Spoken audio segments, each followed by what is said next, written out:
Selamat datang di Potsu, podcast by Bensu Fedia.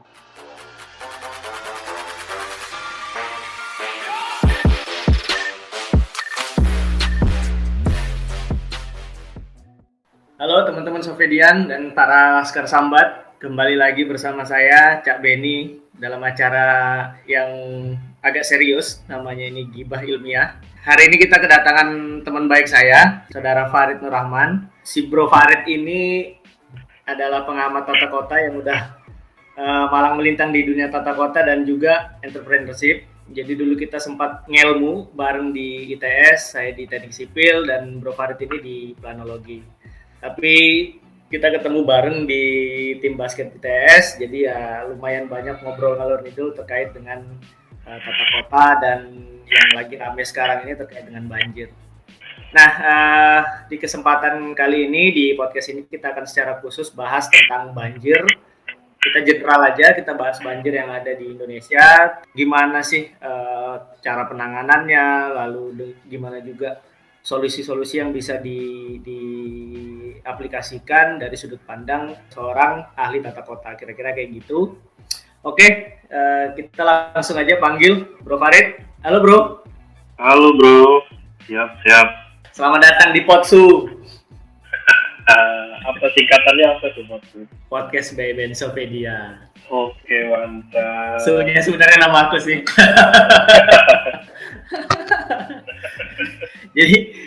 jadi gimana nih Bro? Aman ini selama COVID nih? Aman Bro, kita stay di rumah aja, menjaga protokol-protokol yang udah ditetapkan sama pemerintah. Ya walaupun agak sulit juga gitu, karena juga nggak kelihatan gitu ya. Mau kita hindarin gimana kalau nggak kelihatan juga nggak tahu gitu, bisa kenanya kapan. Ini lucu nih COVID ini. Susah juga ya, apalagi kalau sudah hasrat nongkrongnya udah setahun nggak bisa dilampiaskan nih. Betul, dan kayaknya pandemi kayak gini juga masih baru banget kan di Indonesia ya. Kayaknya kita belum pernah kena pandemi. Mungkin kayaknya kalau menurut catatan sejarah kan pandemi yang pernah kita kena zaman-zaman dulu ya, waktu belum kemerdekaan seperti itu. Nah sekarang iya, kita udah merdeka. Apa ya namanya? Istilahnya pagebluk apa gimana gitu. Betul Bro, dulu tuh pernah ada pandemi besar-besaran di Semarang. Nah jadi itu yang mendasari pemerintah kolonial Belanda pada saat itu melakukan zonasi, gitu, pengaturan penggunaan lahan.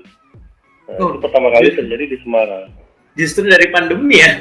Justru dari pandemi. Kenapa? Karena waktu itu kan wabahnya wabah ini yang disebabkan oleh kotornya sanitasi dan lain-lain seperti itu. Sehingga masyarakat yang berada di zona masyarakat lokal itu pada sakit, mereka datang ke rumah sakit yang notabene rumah sakit kolonial. Nah, akhirnya bukannya sembuh, tapi malah jadi nyebar gitu pandemi. Akhirnya orang-orang kolonial itu pada penyakit diare dan lain-lainnya. Itu yang mendasari tuh awalnya tuh. Agak unik ya ceritanya. Jadi agak unik. Faktornya karena kesehatan, terus betul. Malah jadi pencetus sistem zonasi atau clustering kali ya, zonasi lahan dan segala macam gitu ya. Betul. Jadi ada nama programnya Bro, bahasa Belanda gitu. Aku agak lupa, tapi intinya bahasa Indonesianya seperti gerakan kampung bersih. Jadi akhirnya dari pemerintah kolonial tuh membantu mengatur, membuat sanitasi, pembuangan limbah, bikin drainase. Itu dimulai dari situ. Bagi mereka kan nanti kalau ujung-ujungnya masyarakatnya sakit, datang ke rumah sakit kolonial malah nularin gitu. Bukannya malah sembuh, malah bikin konsentrasi baru nih di sini. Betul, itu makanya menarik Bro, itu dimulai dari Semarang. Konsep itu dibawa untuk mengatur Batavia juga, untuk mengatur Surabaya, Bandung, dan kota-kota besar lainnya lah di jajahan kolonial. Seru nih, maksudnya aku baru dengar nih kalau ternyata sejarahnya itu bukan pure dari orang bukan orang dari tata kota atau orang dari berkaitan misalnya remote sensing atau yang berkaitan dengan ilmu ukur tanah dan segala macam untuk terkait zonasi, malah dari hal yang berbau kesehatan malah ya. Betul, dan ini sebenarnya ada kaitannya dengan banjir, bro. Jadi kalau kita lihat kan Belanda datang ke Indonesia pada saat itu membawa model-model tata kota yang ada di Belanda diaplikasikan ke sini gitu kan. Makanya kota-kotanya dibuat menjadi kanal-kanal untuk mempermudah transportasi. Itu kalau dari sisi morfologi ya, dari sisi sejarah. Nah, kita lihat itu diatur sedemikian rupa, tapi hal-hal basic seperti sanitasi, drainase, kebersihan lingkungan itu malah tidak teratur gitu. Jadi hanya bagian-bagian tertentu saja, atau kalau bahasanya itu sekarang seperti kota-kota tua lah ya, karena setiap kota di Indonesia kan pasti ada kawasan-kawasan kota tuanya kan ya. Nah itu hanya kota-kota tuanya aja yang terkesan lebih rapi dan bersih, dan sisanya lebih ke sprawling, menyebar menjadi tidak teratur gitu, karena memang tidak diatur gitu, bro. Sebelum kita masuk ke pembahasan lebih jauh terkait dengan sistem zonasi dan banjir, boleh deh kenalin dulu kamu siapa, terus backgroundnya bagaimana, terus dulu sekolahnya di mana. Jadi introduction dulu lah untuk teman-teman supaya lebih tahu dulu. Ini tamu kita ini siapa sih gitu. Iya betul. Oke. Saya Farid Nur Rahman, gelarnya ST MSc. Nah, jadi dulu besar di kota Samarinda, Kalimantan Timur, tumbuh di sini, berkembang di sini, terus lanjut studi. Tadi kayaknya udah diintroduce sama Benny juga ya, di ITS, itu S1-nya di perencanaan wilayah kota. Nah, kita dulu satu tim basket ya, Ben ya. Baru tahu ternyata kita sama-sama orang Kalimantan Timur. Ketemunya di lapangan di Surabaya. Nah itu terus sekitar 4 tahun di Surabaya. Setelah itu baru lanjut studi lagi di University of Greenwich, itu di kota London. Itu ngambil spesialisasinya di Master Real Estate Development and Investment gitu. Nah, setelah selesai di situ, sempatlah sambil berorganisasi juga gitu. Jadi pulang dari Inggris, lanjut ngajar sama-sama Benny juga di Institut Teknologi Kalimantan, itu mulai dari 2016 bulan Februari sampai di 2020 bulan Februari. Sekarang lebih ke konsultan individual untuk beberapa kementerian dan kabupaten maupun provinsi seperti itu, untuk bidang perencanaan wilayah kota maupun bidang perumahan gitu, bro. Oke bro, ini BTW yang bener nih tadi sempat kuliah di UK kan. Betul. Ngejanya yang bener apa sih? Itu Greenwich atau gimana? Greenwich, bro, nggak pakai W. Oh gitu ya. Berarti sama kita salah ya. Sama. Soalnya dari SD kan itu diajarinnya itu Greenwich ya. Meantime gitu kan ya. Ternyata kebetulan begitu datang ke sana. Iya, kampusnya itu ternyata di titik GMT tersebut gitu. Jadi nanti teman-teman pendengar mungkin bisa searching gitu ya, namanya University of Greenwich. Greenwich ya, bacanya ya. Bacanya Greenwich. Oke, tadi di bidang untuk konsentrasi S2-nya di bidang real estate. Wah, ini calon kali properti nih. Iya, kenapa ngambil real estate? Karena memang ketertarikannya di situ dari S1 akhir itu ketertarikannya itu lebih ke bidang housing. Terus coba cari jurusan yang cukup berdekatan gitu. Jadi ini ada real estate. Waktu itu real estate juga ada berbagai macam gitu. Nah, dan ini spesifikasinya di development and investment gitu. Bagaimana pengembangan, bagaimana investasinya, dan dari situ benar-benar tahu ternyata real estate itu tidak hanya sekedar housing saja, tidak hanya sekedar perumahan saja, tapi ada yang lebih besar gitu, real estate sama tipikal-tipikal yang lebih besar, karena termasuk pelabuhan itu ternyata juga bagian dari real estate gitu. Terus apa ya? Masuk juga ya? Betul, masuk juga. Jadi banyak banget studi-studi kasus yang baru yang sebenarnya waktu di Inggris itu perbedaannya adalah kita dipaksa belajar, kita dipaksa bagaimana menggunakan cara berpikir mereka untuk menyelesaikan masalah-masalah gitu.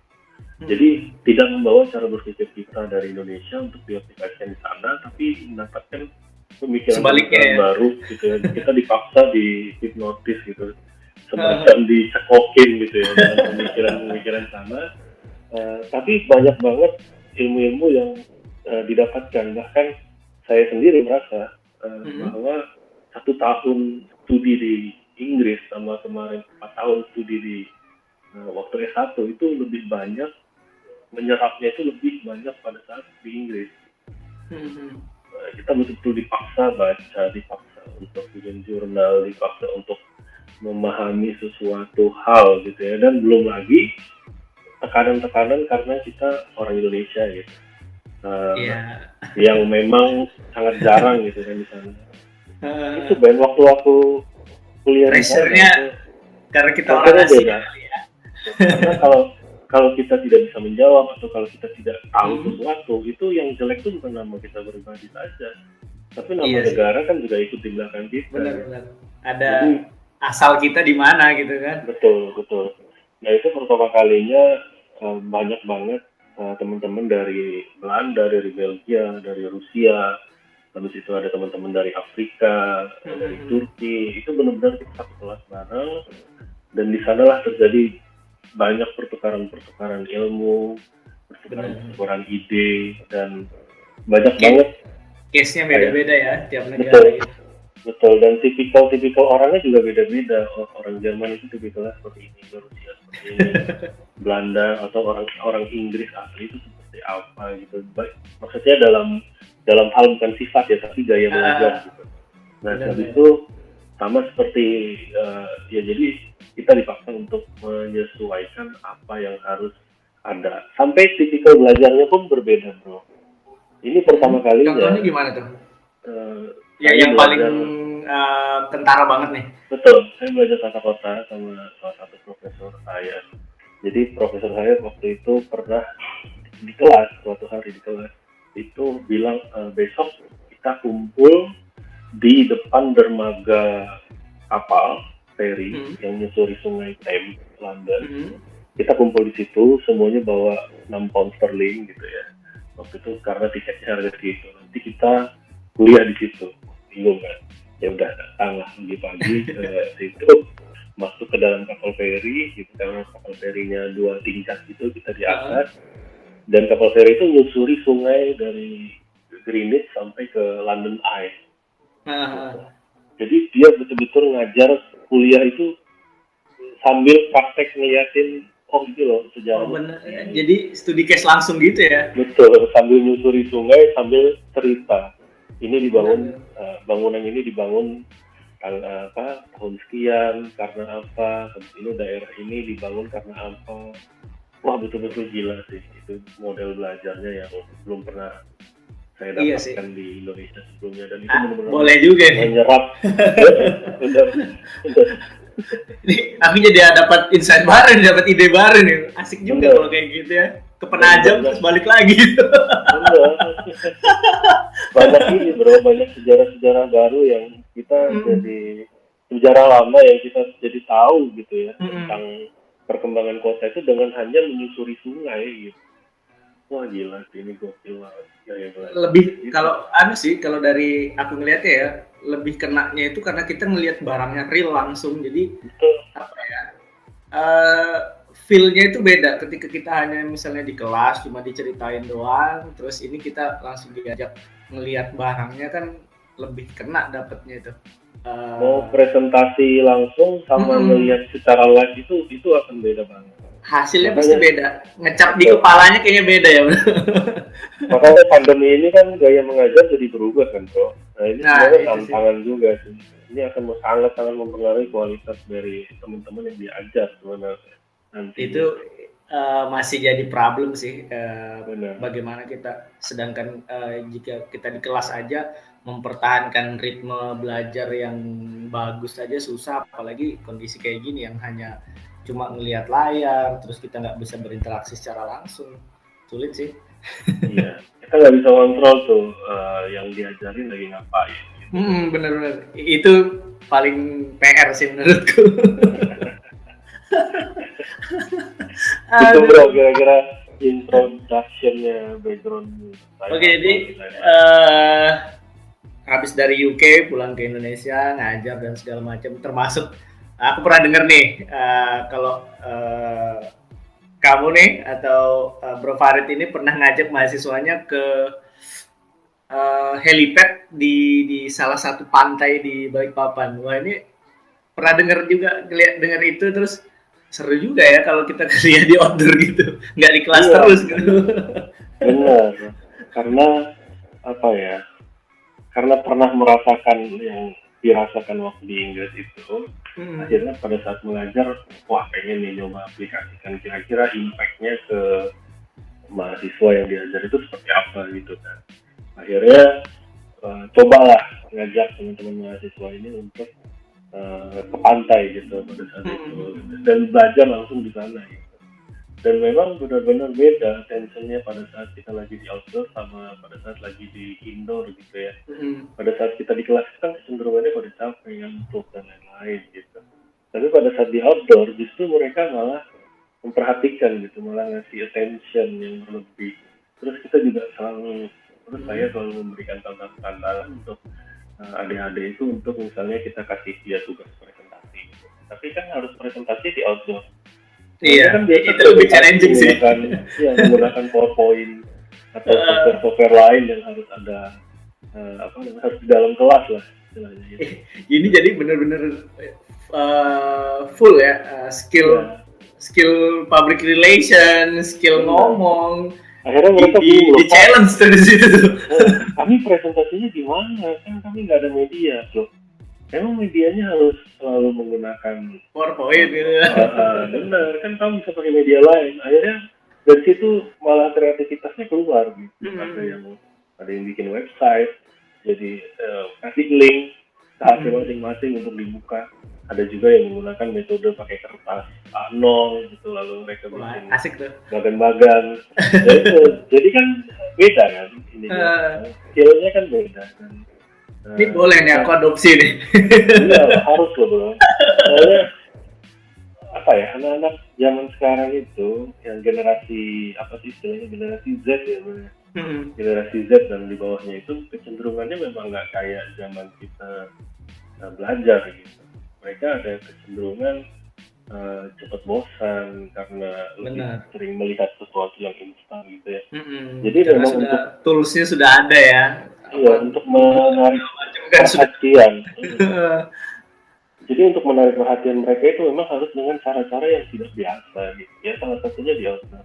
Kadang kalau misalnya tidak bisa memaksakan diri jauh-jauh, itu aku pernah ngajar di taman juga di kampus. Gitu. Atau misalnya bosan gitu di kelas ya, karena ke perpus bro, ke perpus. Jadi di perpustakaan sambil ngajar gitu di perpustakaan. Tapi misalnya perpustakaan tutup jam 4 sore, aku pinjam tuh dari jam 4 sampai jam 5:30 gitu kan. Ya itu nanti ngajar lah di situ. Itu tetap beda hasilnya karena mereka sambil santai kan, sambil nggak duduk di meja gitu. Iya, di kursi dan meja yang kaku gitu kan. Suasana apa? Mereka lebih rileks lah kayaknya kalau misalnya lesehan gitu kan. Betul. Apalagi untuk mata kuliah yang kecenderungannya berat bro. Itu memang harus dengan gaya seperti itu. Apalagi misalnya kamu ngajar statistika gitu kan, pasti banyak tuh hitung-hitungan gitu kan. Itu kan nggak mungkin mahasiswa itu langsung bisa seperti itu. Pasti mereka butuh penghayatan dulu tuh. Benar. Tahu barangnya dulu ya kan, baru bisa kita ini hitungnya gini nih gitu kan. Oke bro, kayaknya kita mulai keluar topik gitu. Oke. Kita balikin lagi. Nggak apa-apa, tapi ini ada apa ya, masukan-masukan baru untuk aku yang masih ada di dalam nih, maksudnya yang di dalam masih Ya. masih join di dunia akademisi gitu, ini hal-hal yang perlu aku terapin atau diimplementasikan supaya ya gimana ya, jangankan mahasiswaku yang sekarang aku ajar, kita dulu aja zaman kita nih waktu tahun segitu itu kan kalau di kelas terus jam 1 siang habis makan siang di kelas kan ya ngantuk iya gitu, tertekan iya kalau dosennya galak ya. Bener-bener. Oke nah kalau gitu kita coba kembali lagi ke topik pembahasan kita ini.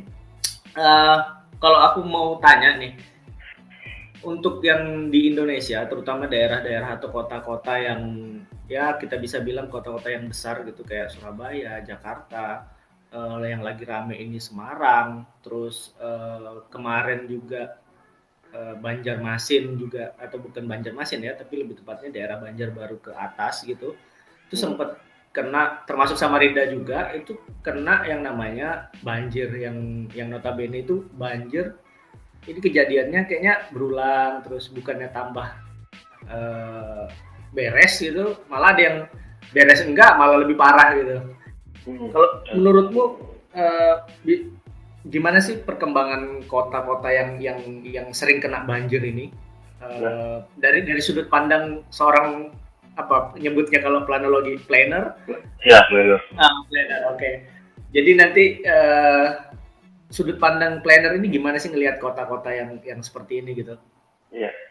Ini berdasarkan experience yang aku punya ya bro, bukan berarti aku juga expert gitu, karena di banjir ini kan bidang yang sebenarnya banyak digeluti, mulai dari tata kota sampai ke hitungan-hitungan teknisnya mungkin di sipil kan.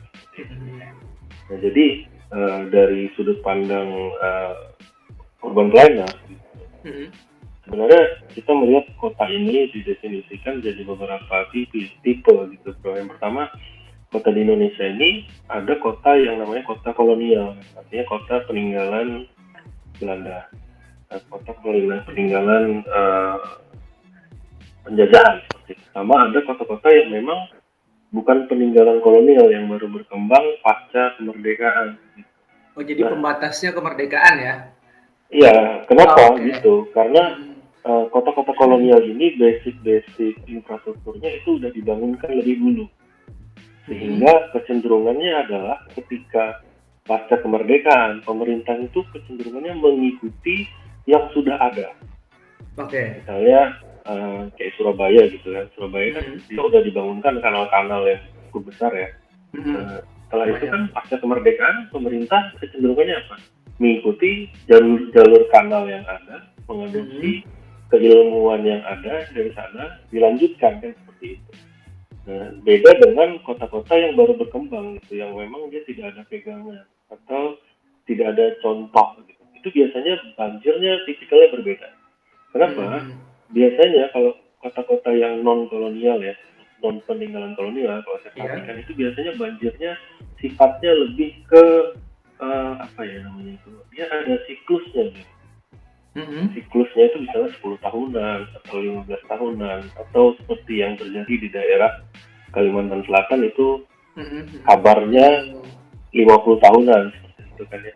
Dia ada siklus-siklus yang sifatnya natural gitu, yang mempengaruhi debit airnya bisa tiba-tiba melimpah dan memasuki daerah-daerah tempat tinggal masyarakat itu. Berbeda dengan kota-kota yang kolonial. Kota-kota kolonial ini biasanya masalah banjirnya di apa namanya ada karena proses perkotaan atau proses urbanisasi itu, perubahan kawasan menjadi kekotaan gitu, sehingga masalahnya itu kecenderungannya itu lebih ke drainase, lebih ke penurunan muka air tanah gitu kan, atau ada intrusi air laut masuk ke dalam tanah gitu kan.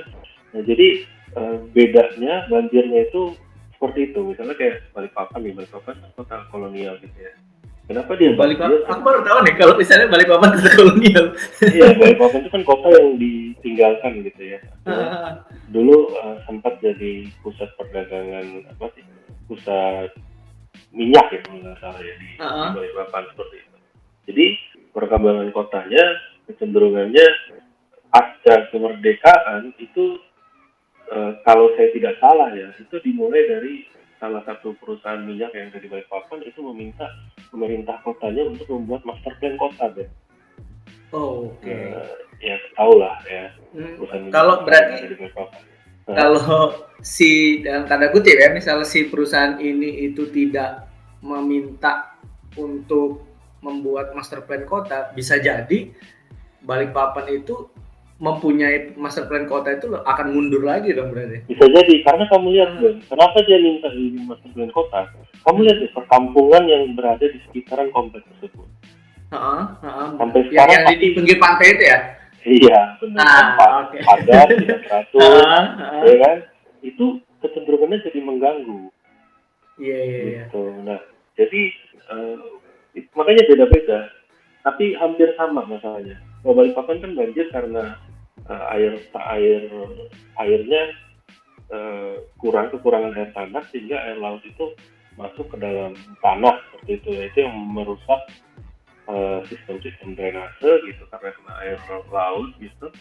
Sehingga terjadi korosi, terjadi pengendapan lumpur dan lain-lain sehingga tidak lancar gitu. Akhirnya mengendap di kawasan perkotaan ketika terjadi hujan. Gitu. Kan contohnya kayak di Balikpapan gitu. Kalau di Surabaya kan beda lagi tuh.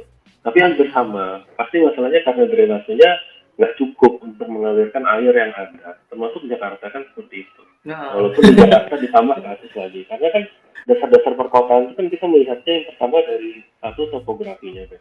Ya, kita lihat topografinya seperti apa. Yang kedua geologi.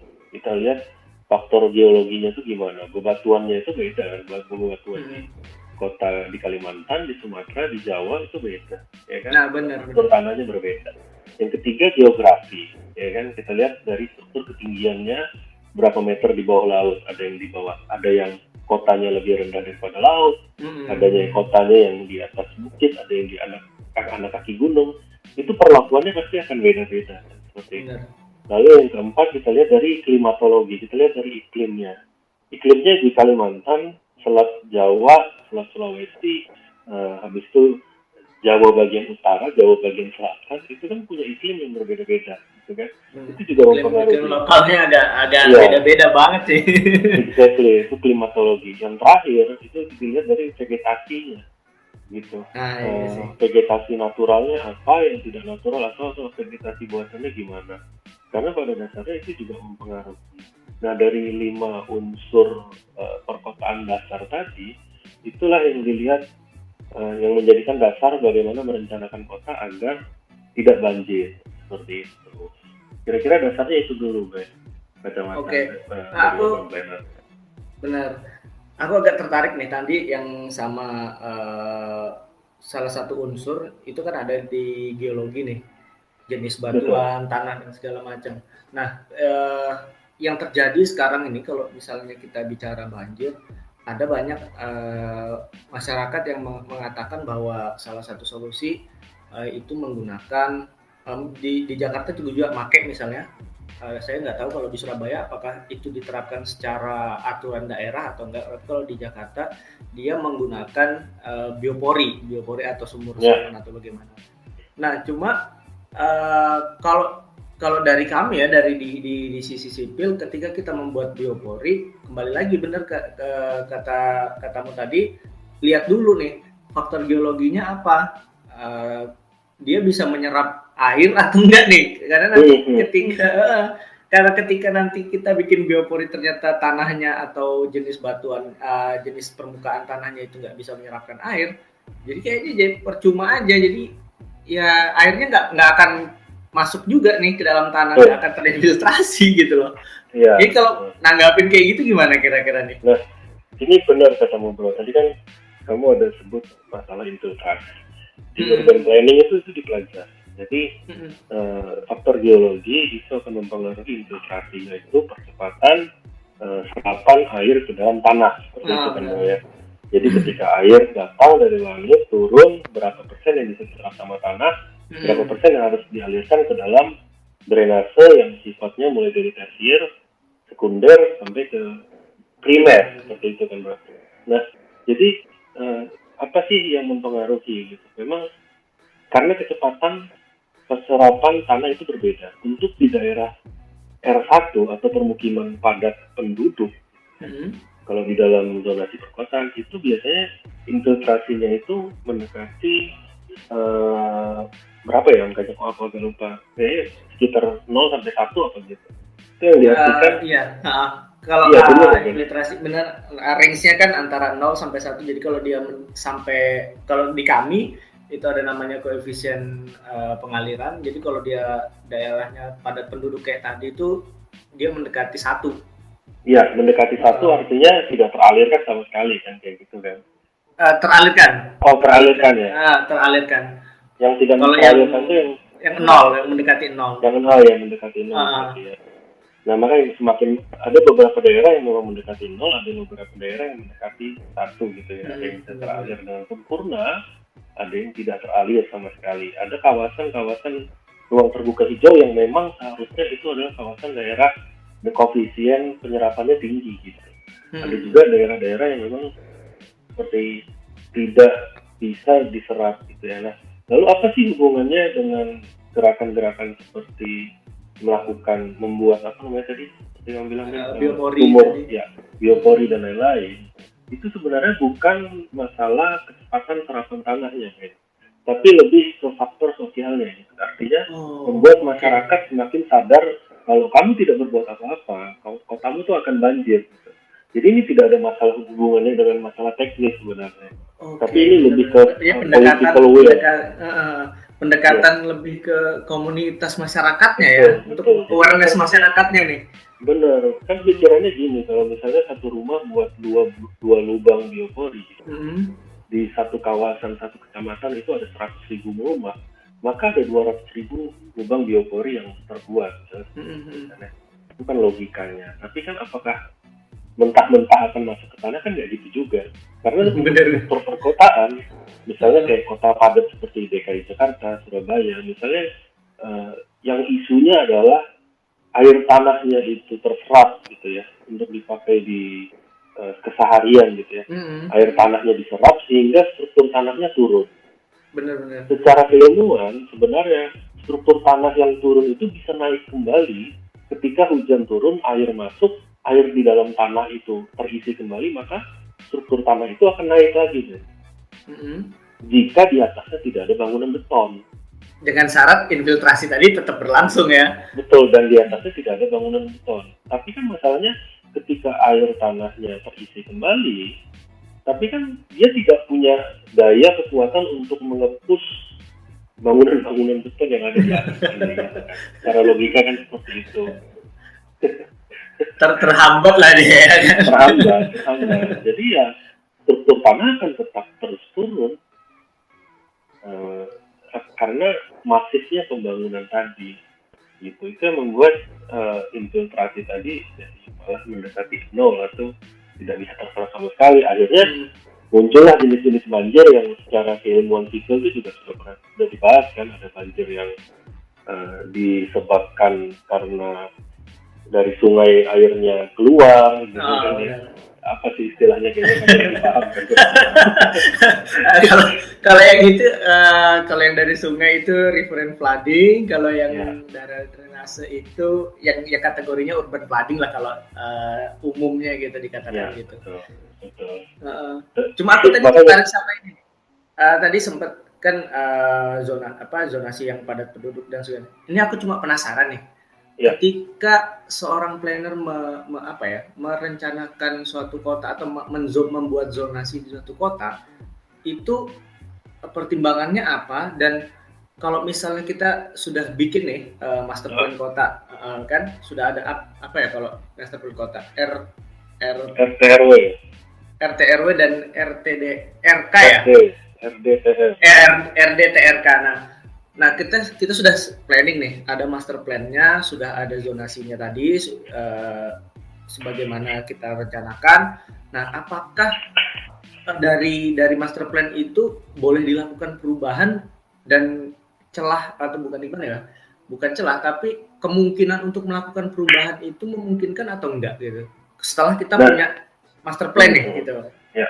Aku penasaran banget nih sama yang ini. Jadi bro, master plan-nya di Indonesia itu human centric. Jadi dia akan selalu mengutamakan sisi faktor manusianya. Jadi apa itu? Ya artinya urban planning atau perencanaan kota, dokumennya itu akan menyesuaikan dari proyeksi penduduk. Jadi penduduk yang ada gitu ya, diproyeksikan selama 20 tahun ke depan kira-kira berapa pertumbuhannya. Lalu habis itu akan diproyeksikan pertumbuhannya itu lebih ke daerah atau misalnya di breakdown ke kecamatan mana. Nah, dari situ nanti baru dihitung, oh berarti kecamatan A ini akan butuh infrastruktur drainase panjang sekian, jalan sekian, habis itu akan membutuhkan sekolah sebanyak ini, akan membutuhkan SMP, SD, SMA, TK berapa buah, habis itu akan butuh fasilitas kesehatan berapa, akan butuh fasilitas lain-lainnya itu berapa. Itu didasarkan oleh perkembangan kota, Ben. Jadi dipatok gitu. Nah, apakah itu bisa meleset? Itu sangat-sangat bisa meleset. Dipengaruhi oleh faktor perkembangan ekonomi kotanya. Misal, Samarinda itu diprediksi untuk kota di Kalimantan ya, Samarinda diprediksi di 2020 itu akan ada 1,1 juta penduduk, gitu, seperti itu. Pada kenyataannya ini masih 850.000 saja. Itu kenapa? Dikarenakan adanya resesi ekonomi di tahun sekian. Yang pas pandemi ini ya. Ya, salah satunya pandemi, belumnya lagi misalnya sumber daya alam seperti harga batu bara turun itu sangat mempengaruhi kota-kota di Kalimantan ya pada khususnya ya. Itu akan orang-orang yang tadinya migrasi dari Jawa pindah ke Kalimantan untuk bekerja, akhirnya tidak dapat pekerjaan dan pulang, misalnya kayak gitu. Sehingga membuat pemerataan penduduk itu jadi tidak rata. Nah, masalahnya adalah struktur rencana nasional negara kita, Indonesia, itu didasari oleh jumlah penduduk. Jadi di Kalimantan, Sulawesi, itu tidak akan pernah merasakan pembangunan infrastruktur yang setara dengan Pulau Jawa. Itu sudah bisa dipastikan, Ben. Kenapa? Karena penduduk Pulau Jawa itu puluhan juta, dan di luar ini di luar Pulau Jawa ini ya sedikit-sedikit. Berarti pembangunan tidak akan merata karena didasarkan oleh itu tadi jumlah manusia gitu. Jadi jumlah penduduk. Boleh nggak kalau misalnya aku mengatakan alokasi budget untuk setiap kota atau setiap daerah itu tergantung sama jumlah penduduk yang tinggal di daerah situ gitu. Iya, betul banget. Karena dan bukan hanya itu, alokasi, kalau ngomongin alokasi budget itu lebih lucu lagi. Kenapa? Karena gini, Ben, misalnya kamu jadi wali kota Balikpapan misalnya itu ya. Pendudukmu ada 700.000 gitu kan ya. Habis itu di situ ada kawasan strategis nasional berupa kilang minyak, habis itu dan lain-lainnya lah ya. Sehingga kamu dikasih budget nih. Oke, Ben, misalnya aku presidennya ya, Ben, kamu tak kasih uang 3 triliun untuk tahun 2021, kamu bangun nih Balikpapan. Akhirnya kan kamu dari sisi sebagai leader kan kamu akan berpikir untuk ini 3 triliun dipakai buat apa ya? Iya, penyerapannya untuk kemana ya gitu. Betul, pasti kan gaji pegawai, ada yang sifatnya tetap ya seperti gaji pegawai, pembangunan sekolah dan lain-lain itu kan, tapi ada juga yang sifatnya politik gitu ya, mendukung program-programmu sebagai wali kota. Ada faktor X lah ya yang akhirnya betul. Alokasi budget itu terbaginya bisa tidak merata gitu. Iya, tapi poinnya bukan di situ, Ben. Poinnya adalah kamu kupaksa ngabisin uang 3 triliun selama 1 tahun. 1 tahun. Betul. Nanti kan di bulan Desember akan dievaluasi kan. Dari 3 triliun berapa uang yang kamu pakai yang bisa tersalurkan dengan benar administrasinya dan tidak menyalahi aturan-aturan misalnya seperti itu. Misalnya dari 3 triliun kamu hanya bisa menghabiskan 2,8 triliun, Ben. Artinya kan ada sekitar 200 miliar yang tidak terpakai. Tidak terpakai. Ya. Lalu tahun depannya 2022 kamu tak kasih uang kira-kira berapa? Pasti 2,8 triliun dong, nggak aku kasih 3 triliun. Kenapa? Karena 3 triliun aja nggak bisa Udah ngambil. habis. Apalagi Bener. kamu, iya kan? Jadi akan dihabiskan sesuai dengan kemampuan pengelolaan keuangan daerahnya kan. Oke. Nah, padahal bisa jadi di tahun depannya kebutuhannya akan berbeda, masyarakatnya lebih penduduknya bertambah, ke kebutuhan drainase bertambah, kebutuhan listrik bertambah dan lain-lainnya. Dan harusnya itu harusnya budgetnya harusnya dari 3 triliun naik jadi 3,5. Tapi karena Harusnya. kamunya iya Karena di tahun kamunya sebelumnya nggak ya. ngabisin. poinnya adalah akhirnya kecenderungannya adalah proyek sentris loh. Jadi gimana caranya nih uang segera dihabisin aja supaya nanti dapat uang yang lebih banyak lagi. Nah, akhirnya pembangunan kotanya kecenderungannya lebih ke arah apa ya? Hanya berpangku pada anggaran kota, gitu. Bukan yang kota yang mandiri dari sektor jasa atau kota yang mandiri dari sektor pariwisata atau kota yang mandiri dari sektor industri. Kecenderungannya itu tidak seperti itu akhirnya dari kebanyakan kota ya. Walaupun banyak kota di Indonesia yang memang sudah mandiri kayak Balikpapan kan kota yang mandiri dengan bisnis dan industrinya seperti itu ya. Lalu ada juga kota yang beberapa kota seperti Surabaya kota jasa, Malang atau Batu kota pariwisata seperti itu ya yang sudah mandiri seperti Bali. Tapi ada juga dan lebih banyak lagi kota-kota kabupaten di Indonesia yang belum mandiri dan masih belum mendapatkan subsidi silang. Iya, kalau apalagi di daerah kita ya, maksudnya di daerah Kalimantan ini, kalau dari secara kasat mata nih kelihatan sih Bana yang kira-kira ini kota belum mandiri banget. Betul. Nah, kamu bayangin Ben, dari sisi pengelolaan keuangan daerah saja kita masih seperti itu. Bagaimana cara membelanjakannya untuk mengatasi masalah-masalah banjir? Nah, padahal banjir ini butuh infrastruktur yang nilainya itu tidak sedikit, benar kan? Benar. Nilainya cukup besar. Akhirnya apa? Akhirnya penyelesaiannya itu hanya di atas dokumen. Kenapa? Karena di dokumen murah daripada bangun. Iya. Ben. Aduh, aku jadi speechless. Aduh, kok gini ya? Tapi seperti itu. Atau jatuhnya nanti politis, Ben. Atau menyalahkan beberapa permasalahan. Misalnya di kota A, wah ini karena masyarakat tinggal di pinggir sungai nih. Ya udahlah itu aja dulu digusur gitu. Ini yang bikin banjir. Jadi cenderungannya lebih ada kambing hitam. Gitu. Benar. Aku bilang ada yang harus dikambing hitamkan jadi supaya program si yang based on project tadi ini bisa jalan gitu ya. Nah, itu dia kenapa jadinya perencanaan kota itu lebih fokus kepada masalah, bukan lebih fokus kepada penyebabnya gitu, tapi akibatnya, lebih fokus pada akibatnya.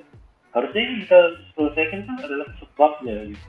Kalau sebabnya selesai, kan akibatnya akan selesai. Misal, contoh penyebab banjir di kota A adalah kurangnya ruang terbuka hijau. Gitu. Ya udah fokusnya berarti kan penambahan ruang terbuka hijau yang ditambahin. Betul. Tapi kan kita karena tidak ada ruang terbuka hijau maka banjir mempengaruhi daerah A, daerah B, daerah C. Selama ini gaya berpikirnya adalah yang diselesaikan adalah masalah di lokasi A, lokasi B, lokasi C, gitu, bukan penyebabnya.